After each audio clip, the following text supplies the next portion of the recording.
नमस्कार. दीप न्यूज मध्ये आपलं हार्दिक स्वागत. आजच्या ठळक घडामोडी.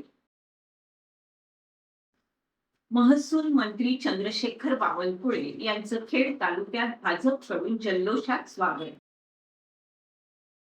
आंबा घाटात अवजड वाहनांना तात्काळ बंदी. मुसळधार पावसामुळे रस्त्याला भेगा. जिल्हाधिकाऱ्यांचे आदेश. दापोली हर्णे मार्ग खड्ड्यांच्या विळख्यात. जीव धोक्यात घालून प्रवास.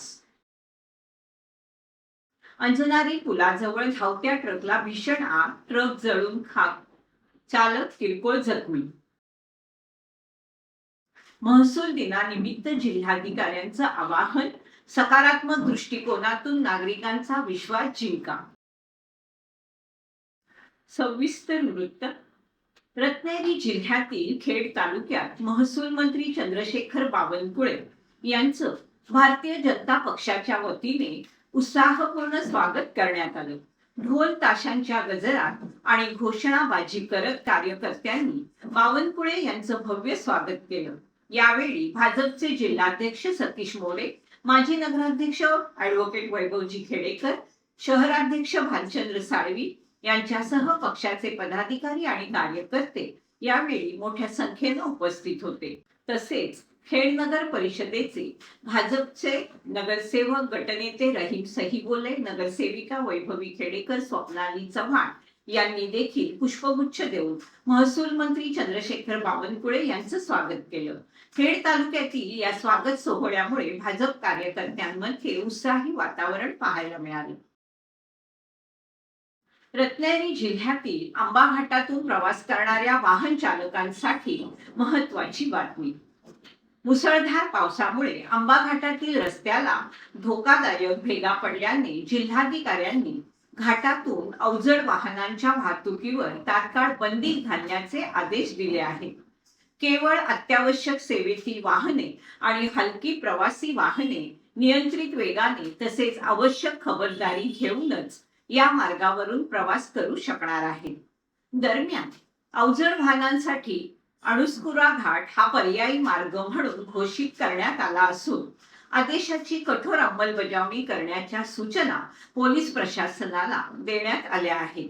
या आदेशाचं उल्लंघन करणाऱ्या कोणत्याही वाहन चालकावर किंवा संबंधित व्यक्तीवर कठोर कारवाई करण्यात येणार असल्याचा इशाराही प्रशासनाने दिला आहे. रत्नागिरी जिल्ह्यातील दापोली हर्णे मार्गाची अवस्था दिवसेंदिवस अधिकच बिकट होत चालली. रस्त्यावर ठिकठिकाणी पडलेल्या भल्या मोठ्या खड्ड्यांमुळे वाहन चालकांसह हर्णे गावातील नागरिकांना दररोज जीव मुठीत धरून प्रवास करावा लागतोय. या खड्ड्यांमुळे दुचाकी स्वारांच्या अपघाताचा धोका वाढला असून रुग्णवाहिका, शालेय वाहने तसेच मच्छीमारांच्या वाहतुकीला मोठा फटका बसत आहे. अनेक वेळा तक्रारी करूनही प्रशासनाकडून कायमस्वरूपी दुरुस्ती करण्यात आलेली नसल्याने नागरिकांमधून तीव्र संताप व्यक्त करण्यात येतोय. दापोली हर्णे मार्गावरील खड्ड्यांची दुरुस्ती अखेर कधी होणार असा संतप्त सवाल आता हर्णेकर नागरिक प्रशासनाला विचारत असून तातडीने ठोस उपाययोजना करण्याची मागणी जोर धरते. रत्नागिरी जिल्ह्यातील मुंबई गोवा महामार्गावरील लांजा तालुक्यातील अंजनारी पुलाजवळ आज दुपारी धावत्या ट्रकला अचानक आग लागल्याने मोठी खळबळ उडाली. ही घटना शनिवारी दुपारी सुमारे 3:45 घडली. मुंबईहून गोव्याकडे जाणारा ट्रक अचानक रस्त्याच्या विरुद्ध बाजूला गेला. त्यानंतर ट्रकने पेट घेतला आणि काही वेळातच संपूर्ण ट्रक आगीच्या भक्ष्यस्थानी पडला. घटनेची माहिती मिळताच अग्निशमन दलाच्या गाड्या घटनास्थळी दाखल झाल्या आणि आगीवर नियंत्रण मिळवलं. या आगीत ट्रक पूर्णपणे जळून खाक झाला. ट्रक चालक मात्र किरकोळ जखमी झाला असून त्याच्यावर उपचार सुरू आहेत. आगीचं नेमकं कारण अद्याप समोर आलं नसून पोलीस पुढील तपास करत आहेत. रत्नागिरी जिल्ह्यात महसूल दिन उत्साहात साजरा करण्यात आला. यावेळी जिल्हाधिकारी मनोज जिंदल यांनी महसूल विभागातील अधिकारी आणि कर्मचाऱ्यांना सकारात्मक दृष्टिकोनातून काम करण्याचं आवाहन केलं. समाज हा विश्वासावर आधारित असतो, त्यामुळे सेवा हमी कायद्याअंतर्गत नागरिकांची कामे निर्धारित वेळेच्या आधी पूर्ण करून त्यांचा प्रशासनावरील विश्वास अधिक दृढ करावा असं जिल्हाधिकाऱ्यांनी स्पष्ट केलं. जिल्हा नियोजन समिती सभागृहात झालेल्या कार्यक्रमात उत्कृष्ट अधिकारी कर्मचारी तसेच त्यांच्या गुणवंत पाल्यांचा सन्मान करण्यात आला. महसूल विभागात महिला अधिकारी कर्मचाऱ्यांचं प्रमाण तब्बल 60% असून त्या कौटुंबिक आणि शासकीय जबाबदाऱ्या समर्थपणे सांभाळत असल्याचं सांगत जिल्हाधिकाऱ्यांनी त्यांचं विशेष कौतुक केलं. दरमहा सुमारे 30,000 दाखल्यांचं वितरण होत असल्याचं नमूद करत नागरिकांशी आदराने आणि संवेदनशीलतेनं वागण्याचं आवाहनही त्यांनी केलं. तसेच आर्थिक साक्षरतेसाठी अधिकारी कर्मचाऱ्यांसाठी विशेष कार्यशाळा आयोजित करण्यात येणार असल्याची माहिती यावेळी देण्यात आली. महसूल दिनानिमित्त अप्पर जिल्हाधिकारी भाऊ गलांडे यांनी नागरिकांचं समाधान हेच प्रशासनाचं खरं यश असल्याचं सांगत लोकाभिमुख कामकाजावर भर देण्याचं आवाहन केलं. तळे जांभूळवाडी येथील जिल्हा परिषद शाळेत आयोजित जुलै 2026 ची तळे केंद्र शिक्षण परिषद उत्साहात पार पडली. केंद्र समन्वयक प्रशांत कुमार भालेराव यांच्या अध्यक्षतेखाली झालेल्या या परिषदेत आनापाना मित्र उपक्रम झाले. निलेश कांदेकर यांनी विद्यार्थ्यांच्या मानसिक आरोग्य आणि एकाग्रता वाढीसाठी उपयुक्त ठरणाऱ्या आनापाना मित्र उपक्रमाविषयी मार्गदर्शन करत उपस्थित शिक्षकांनी ध्यानाचा प्रत्यक्ष अनुभव घेतला. याशिवाय दिनेश पवार, विद्या जाधव, विनोद कांबळे यांनी विविध शैक्षणिक विषयावर मार्गदर्शन केलं. ज्येष्ठ शिक्षक तथा मुख्याध्यापक सुखदेव पवार यांनी शिक्षक आणि विद्यार्थ्यांच्या सर्वांगीण विकासासाठी आवश्यक बाबींवर मोलाचे विचार व्यक्त केले. कार्यक्रमाच्या यशस्वी आयोजनासाठी अंकुश निकम, चंद्रकांत भेलेकर, अश्विनी महादे, अर्चना लोलम, संगीता राणी, दीपाली जाधव, साक्षी चिंकटे, विद्या शिंदे, वेदिका खापरे, लंकेश्री भालेकर यांच्यासह तळे केंद्रातील शिक्षक आणि ग्रामस्थांनी विशेष परिश्रम घेतले. चिपळूण तालुका सुवर्णकार संघातर्फे मुंबईचे आद्य शिल्पकार नामदार कैलासवासी जगन्नाथ शंकर शेठ यांच्या 161व्या पुण्यतिथी निमित्त आयोजित सत्कार आणि गुणगौरव सोहळा उत्साहात संपन्न झाला. यावेळी खेड नगर परिषदेच्या नगरसेविका सौ वैभवी वैभव खेडेकर आणि नगरसेवक स्वप्नील सैतवडेकर यांचा सत्कार करण्यात आला. समाजातील विविध क्षेत्रात उल्लेखनीय यश संपादन केलेल्या व्यक्तींसह 10वी, 12वी आणि पदवी परीक्षेत यश मिळवलेल्या गुणवंत विद्यार्थी आणि विद्यार्थिनींचा पुष्पगुच्छ आणि सन्मान चिन्ह देऊन गौरव यावेळी करण्यात आला. सौ वैभवी खेडेकर आणि स्वप्नील सैतवडेकर यांनी गुणवंत विद्यार्थ्यांचं अभिनंदन करून त्यांना उज्ज्वल भविष्यासाठी शुभेच्छा दिल्या. तसेच समाजातील गुणवंतांचा गौरव करण्यासाठी पुढाकार घेतल्याबद्दल आयोजकांचं कौतुक केलं. कार्यक्रमात संघाचे अध्यक्ष शेखर लवेकर, उपाध्यक्ष मंगेश वेसवीकर, खजिनदार जीवन तेरगावकर, सचिव सौरभ मिर्लेकर यांच्यासह पदाधिकारी आणि समाज बांधव आणि भगिनी मोठ्या संख्येने उपस्थित होते. पीएम श्री नशामुक्त भारत अभियान आणि तंबाखू मुक्त शाळा अभियानाअंतर्गत PM Shri school Velneshwar number 1 येथे प्रजापिता ब्रह्मकुमारी ईश्वरीय विश्वविद्यालयाच्या संयुक्त विद्यमाने व्यसनमुक्ती विषयावरील प्रेरणादायी सुसंवाद कार्यक्रम आणि जनजागृती पोस्टर प्रदर्शन उत्साहात पार पडलं. कार्यक्रमात गीता बहेनजी खेड, दीपा बहेनजी चिपळूण, सीमा बहेनजी आणि संगीता बहेनजी गुहागर यांनी विद्यार्थी, पालक, ग्रामस्थांना तंबाखू, मद्य, गुटखा आणि इतर मादक पदार्थांच्या व्यसनाचे शारीरिक, मानसिक, सामाजिक, आर्थिक दुष्परिणाम प्रभावी उदाहरणासह समजावून दिले. तसेच पोस्टर प्रदर्शनाद्वारे व्यसनमुक्तीचा संदेश देण्यात आला. यावेळी विद्यार्थ्यांना नशामुक्त भारत अभियानाअंतर्गत व्यसनमुक्तीची सामूहिक प्रतिज्ञा देण्यात आली. शाळा व्यवस्थापन समिती अध्यक्ष संदीप गावणंग, उपाध्यक्ष वैभव ठाकूर, माजी विद्यार्थी संघाचे अध्यक्ष विश्वजित जामसुतकर, सदस्य मुग्धा ठाकूर आणि गार्गी ठाकूर यांची यावेळी प्रमुख उपस्थिती होती. कार्यक्रमाला मुख्याध्यापक सतीश नलावडे, शैलजा साळे, बिपिन विचारे, बाबासाहेब राशीनकर, सुलक्षणा राशीनकर करडे, भारती गोवेकर, प्रियंका पवार, अंजुम शेख, तेजस्विनी जगताप यांच्यासह विद्यार्थी, पालक आणि ग्रामस्थ मोठ्या संख्येने उपस्थित होते. महात्मा गांधी राष्ट्रीय ग्रामीण रोजगार हमी योजनेअंतर्गत मांदिवली गावात सुरू असलेल्या 50 एकरावरील बांबू लागवड प्रकल्पाची रत्नागिरी जिल्हा परिषदेच्या मुख्य कार्यकारी अधिकारी वैदेही रानडे यांनी पाहणी केली.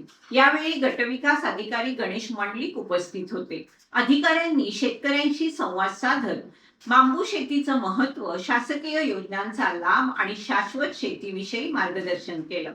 तसेच वैदेही रानडे आणि गणेश मंडलिक यांनी शेतकऱ्यांसमवेत प्रत्यक्ष बांबू लागवडीत सहभाग घेतला. यावेळी भावेश कारेकर यांनी दापोली आणि मंडणगड तालुक्यात 2000 एकराहून अधिक क्षेत्रावर बांबू लागवड आणि त्यावर आधारित उद्योग उभारण्याचा संकल्प मांडला.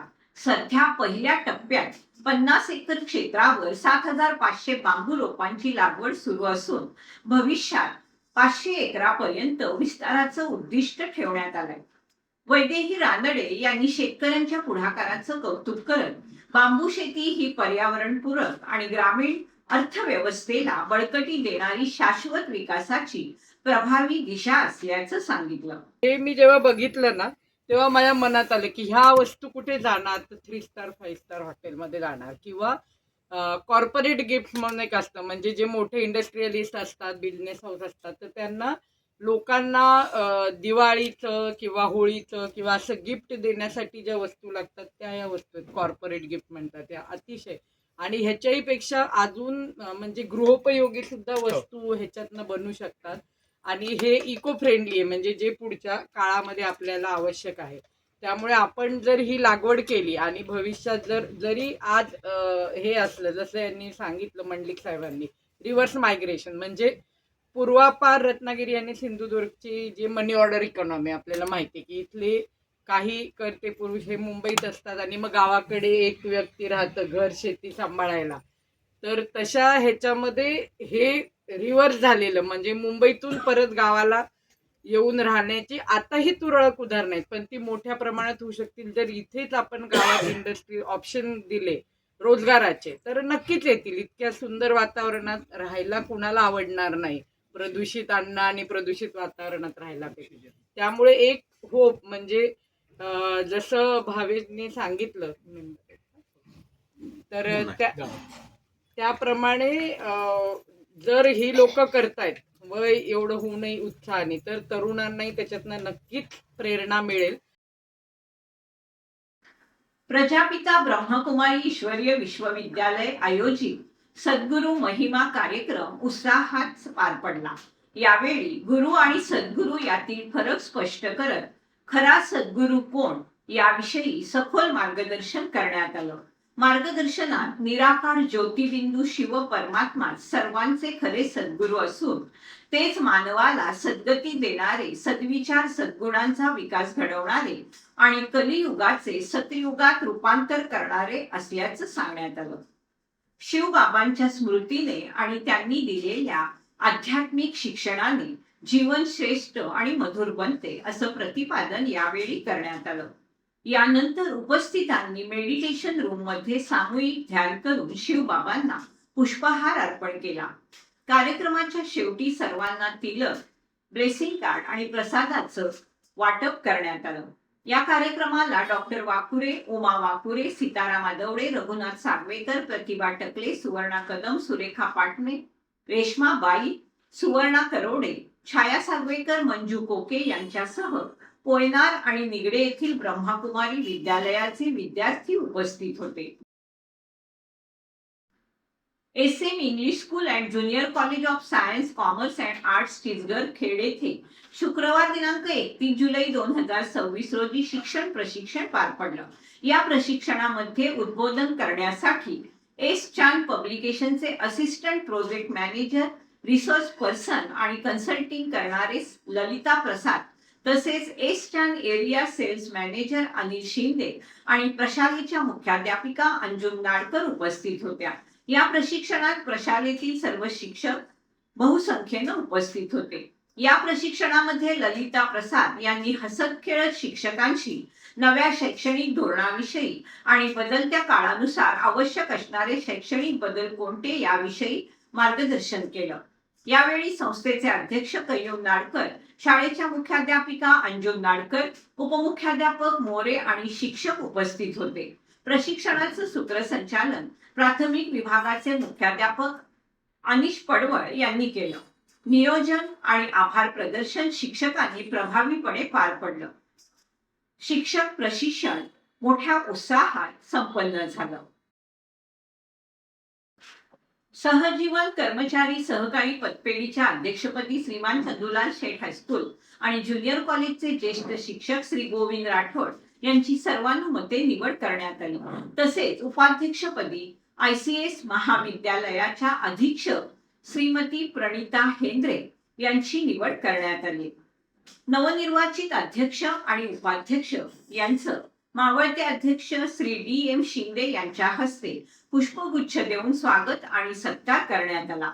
यावेळी सहजीवन कर्मचारी सहकारी पतपेढीच्या संचालक मंडळातील सर्व सदस्य उपस्थित होते. नवनिर्वाचित अध्यक्ष श्री गोविंद राठोड आणि उपाध्यक्ष श्रीमती प्रणिता हेंद्रे यांनी पतपेढीच्या प्रगतीसाठी पारदर्शक, जबाबदार आणि सभासदाभिमुख कार्य करण्याचा निर्धार व्यक्त केला. उपस्थितांनी त्यांना पुढील कार्यकाळासाठी शुभेच्छा देत त्यांच्या नेतृत्वाखाली पतपेढी अधिक प्रगती करेल असा विश्वास व्यक्त केला. ज्येष्ठ गायक संगीतकार डॉक्टर प्रफुल्ल आहिरे यांनी भजन सम्राट अनुप जलोटा यांच्या वाढदिवस सोहळ्यात विशेष उपस्थिती लावत कोकणाचा गौरव केला. यावेळी डॉक्टर आहिरे यांनी अनुप जलोटा यांच्यासाठी तयार केलेल्या विशेष वाढदिवस गीताचं लोकार्पण करण्यात आलं. या गीताला उपस्थित मान्यवरांकडून उत्स्फूर्त दाद मिळाली. यापूर्वीही त्यांनी अनुप जलोटा यांच्या आवाजात प्रभू श्रीरामावरील भक्तिगीत साकारलं होतं. सोहळ्यात सोनू निगम, मिलिंद जोग, अभिजित घोषाल, काव्या तिवारी, अजंता सरकार, अनिल मित्तल यांच्यासह संगीत क्षेत्रातील अनेक मान्यवर उपस्थित होते. डॉक्टर प्रफुल्ल आहिरे यांनी आपल्या संगीत साधनेच्या बळावर राष्ट्रीय स्तरावर कोकणचं नाव पुन्हा एकदा उज्ज्वल केल्याबद्दल त्यांचं सर्व स्तरातून अभिनंदन करण्यात येत आहे. सहजीवन शिक्षण संस्थेच्या ICS कला, वाणिज्य आणि विज्ञान महाविद्यालयात संस्थेचे नवनियुक्त विश्वस्त ॲडव्होकेट आनंदराव भोसले आणि संजयजी मोदी यांच्या सत्कारासह सेवानिवृत्त अधीक्षक DM शिंदे आणि हिंदी विभाग प्रमुख डॉक्टर विद्या शिंदे यांच्या सेवापूर्ती कृतज्ञता सोहळ्याचं आयोजन करण्यात आलं. कार्यक्रमाला संस्थेचे खजिनदार विलासभाई बुटाला, विश्वस्त हेमंत शेठ, IT विभाग संचालक अमोलभाई बुटाला यांची प्रमुख उपस्थिती होती. यावेळी advocate Anandrao Bhosale, DM Shinde, doctor Vidya Shinde आणि नवनियुक्त उपप्राचार्य डॉक्टर RS भालेराव यांचा शाल, श्रीफळ आणि पुष्पगुच्छ देऊन सन्मान करण्यात आला. प्राचार्या डॉक्टर अनिता आवटी यांनी सत्कार मूर्तींच्या कार्याचा गौरव केला. यावेळी Avadhoot Kulkarni, doctor CR Salunke, doctor HP Thorat यांनी मनोगत व्यक्त केलं. सत्काराला उत्तर देताना ॲडव्होकेट आनंदराव भोसले यांनी संस्थेच्या विकासासाठी कटिबद्ध असल्याची ग्वाही दिली. तर DM शिंदे आणि डॉक्टर विद्या शिंदे यांनी आपल्या सेवा काळातील आठवणींना उजाळा दिला. कार्यक्रमाला प्राध्यापक, शिक्षकेतर कर्मचारी, आजी-माजी विद्यार्थी आणि नातेवाईक मोठ्या संख्येने उपस्थित होते. सूत्रसंचालन प्राध्यापक MK केळकर यांनी तर आभार प्रदर्शन डॉक्टर RS भालेराव यांनी केलं. बशीरभाई हजवाणी फाउंडेशनच्या वतीने भडगाव उसरेवाडी येथील जिल्हा परिषद शाळेत विद्यार्थ्यांना मोफत दप्तर आणि शैक्षणिक साहित्याचं वाटप करण्यात आलं. यावेळी दुबई स्थित उद्योजक तथा उधळे गावचे सुपुत्र बशीरभाई हजवानी यांनी विद्यार्थी, पालक आणि ग्रामस्थांना मार्गदर्शन करताना शिक्षणाचं महत्त्व अधोरेखित केलं. माणूस पैशाने नव्हे तर माणुसकीने मोठा होतो असा प्रेरणादायी संदेश त्यांनी दिला. कार्यक्रमात गट शिक्षण अधिकारी संतोष भोसले, प्रभाग विस्तार अधिकारी विनया भोसले यांच्या हस्ते साहित्याचं वितरण करण्यात आलं. तसेच स्पर्धा परीक्षेद्वारे खवटी केंद्र प्रमुखपदी निवड झालेल्या सागर श्रीधर दौंड यांचा बशीरभाई हजवानी यांच्या हस्ते सत्कार करण्यात आला. यावेळी मुख्याध्यापिका श्रद्धा खेडेकर, साक्षी सतपाळ, विजय दवंडे, दीपक पदुमले, सूरज जोगळे, दिवाकर प्रभू, अनिल नक्षे यांच्यासह ग्रामस्थ, पालक आणि विद्यार्थी उपस्थित होते. कार्यक्रमाचं सूत्रसंचालन सागर दौंड यांनी केलं. मेरा सपना, मेरी ख्वाहिश, मेरा अरमान तुझसे है. मेरा हर शेर, हर नगमा, हर एक उन्वान तुझसे है. तरक्की में मेरे शामिल है सबके प्यार का जज्बा. ऐ मेरे खेड़ गांव की मिट्टी, मेरी पहचान तुझसे है.